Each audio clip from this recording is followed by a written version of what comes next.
윤석열 대통령이 29일 서울 용산 대통령실 청사 브리핑 룸에서 국정 브리핑 및 기자회견을 열고 개혁은 필연적으로 저항을 불러올 것이다. 저는 쉬운 길을 가지 않겠다고 밝혔습니다.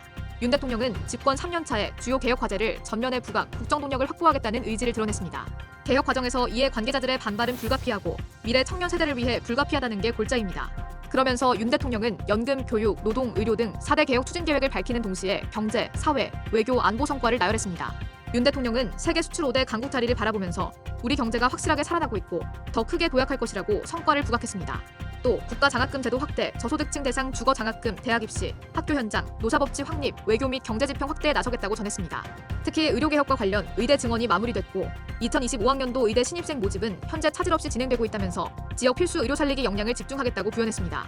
집권 3년차 경제, 사회, 외교, 안보 등 대부분 성과 중심으로 브리핑과 기자 간담회가 이뤄졌습니다. 하지만 야권을 비롯해 정치 평론가들 대부분 윤석열 대통령의 국정 브리핑에 대해서 일제히 호평했습니다.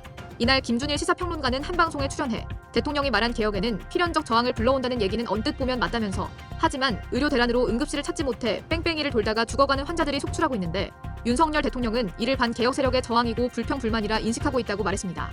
이어 엄청난 국민적 갈라치기이고 이번 국정 브리핑을 통해 지지율 상승과 반전을 꾀할 것으로 보고 있는데 더 하락하지 않으면 다행이라고 부연했습니다. 장성철 공론센터 소장 역시 총평을 하자면 저런 대통령의 인식이 맞나 대단히 많은 약속을 했는데 지킬 수 있냐는 의문이 든다면서 수출 5대 강국 우리 경제가 살아나고 이자 부담도 크게 줄었다는데 저 같은 경우 최근 이자가 1% 정도 오히려 올라 전혀 체감할 수 없다고 말했습니다. 윤석열 대통령의 국정 브리핑에 대해 야권은 누구도 납득하지 못하는 자화자찬 성과만 나열했다고 평가했습니다. 조승래 더불어민주당 수석 대변인 명의 논평에서 재정도 복지도 외교도 안보도 최악인데 대통령 혼자 다른 나라에 사는 것 같은 착각마저 든다면서 기자회견은 대통령의 인식이 국민과 얼마나 동떨어져 있는지 확인시켜줬다고 말했습니다.